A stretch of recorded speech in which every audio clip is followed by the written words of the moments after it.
욥기 22장은 소발의 두 번째 발언에 대한 욥의 대답입니다. 소발을 비롯한 욥의 친구들의 주장은 거의 같습니다.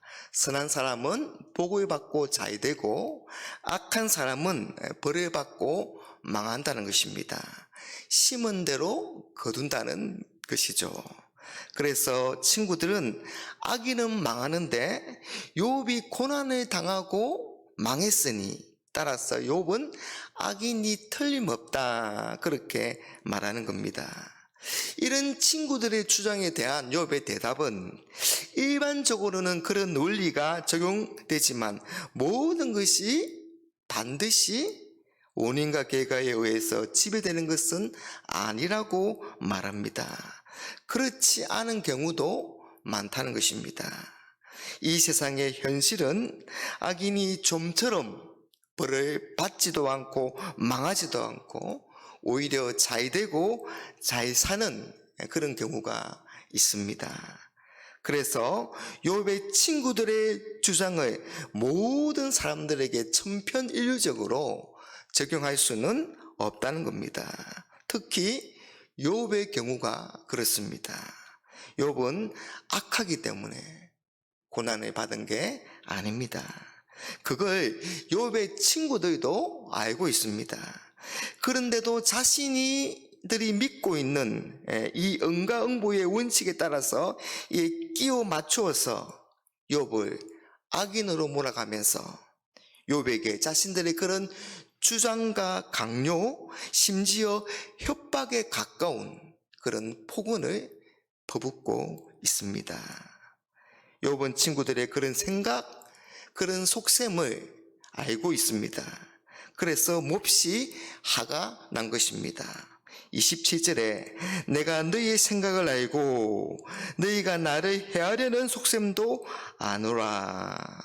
여러분, 우리가 알다시피 욥은 악하기 때문에 고난을 받은 게 아니고 망한 게 아닙니다. 그런 것처럼 우리 역시 욥처럼 그런 고난을 받을 수도 있습니다.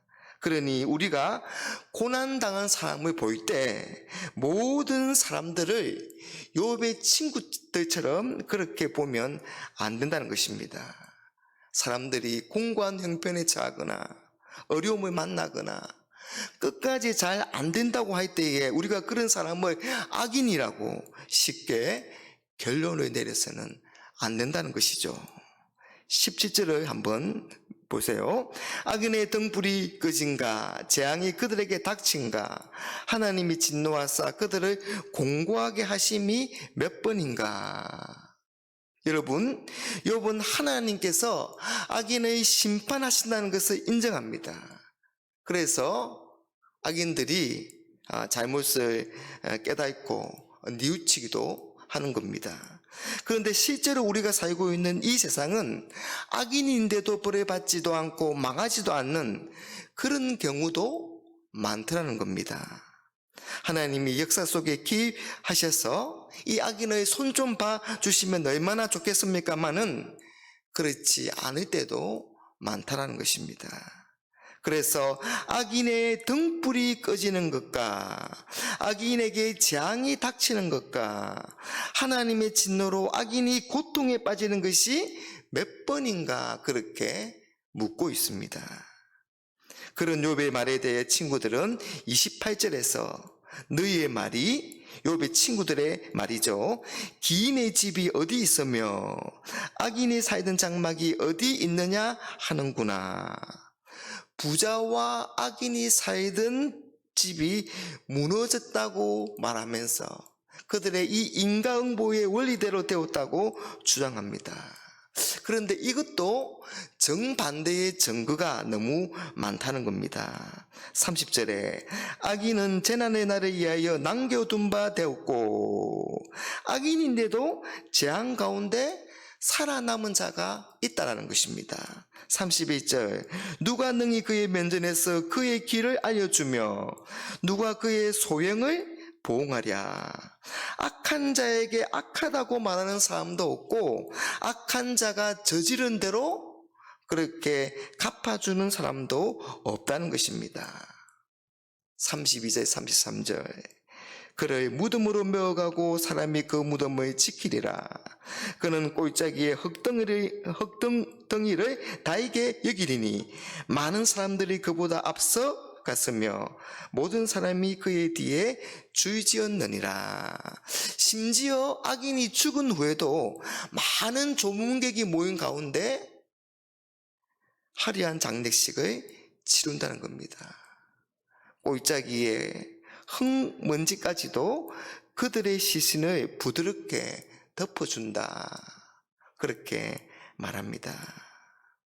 여러분, 이 세상의 현실은 악인이 당장 벌을 받고 망하는 것이 아니라 잘 되는 것처럼 보일 때가 많습니다. 그건 하나님께서 오래 참으사 아무도 멸망하지 않고 그렇게 구원에 이르기를 원하시는 하나님의 마음 때문입니다. 여러분, 우리의 삶이란 그렇게 단순하지 않습니다. 참 복잡합니다. 우리의 생각과 다를 수가 있습니다. 그래서 어떤 때는 설명이 잘 되지도 않고 잘 이해가 되지 않습니다. 답이 나오지 않습니다. 그래서 욥은 비명을 지르면서 하나님께 답을 달라고 그렇게 기도하는 것입니다. 하나님께 물어볼 수밖에 없는 겁니다. 그러니 제발 좀 내버려 달라는 겁니다. 그러니 욥의 친구들의 말은 거짓말이 되고 그 말이 하나도 위로가 되지 못합니다. 34절에 그런데도 너희는 나를 헛되이 위로하려느냐? 너희의 대답은 거짓일 뿐이니라. 여러분, 우리의 삶은 단순한 인과관계나 아니면 인과응보의 원리로 설명할 수 없는 부분이 참 많습니다. 그만큼 우리의 인생은 참 복잡하고 또 다양한 것입니다. 그러니 우리가 보는 바가 다가 아니고 우리가 하는 생각이 제한적이고 한계가 있으면 우리는 인정해야 합니다. 여러분, 하나님은 우리 성도를 각자의 길로 인도하시고 이끄시고 다양한 형편에 만나게 하시고 다양한 상황을 경험하게 하십니다. 물론 그 모든 것을 합력하여서 하나님은 또 선을 이루실 것입니다. 사랑하는 여러분, 우리를 향한 하나님의 그 다양한 섭리를 우리가 안다면, 그것을 인정한다면 우리가 다른 사람들의 삶과 형편을 함부로 판단하거나 함부로 말하지 말아야 한다는 겁니다. 다른 사람을 향한 하나님의 섭리를 믿음의 눈으로 바라보고 다른 사람의 삶을 귀하게 여기시는 우리 모두가 되시기를 간절히 바랍니다.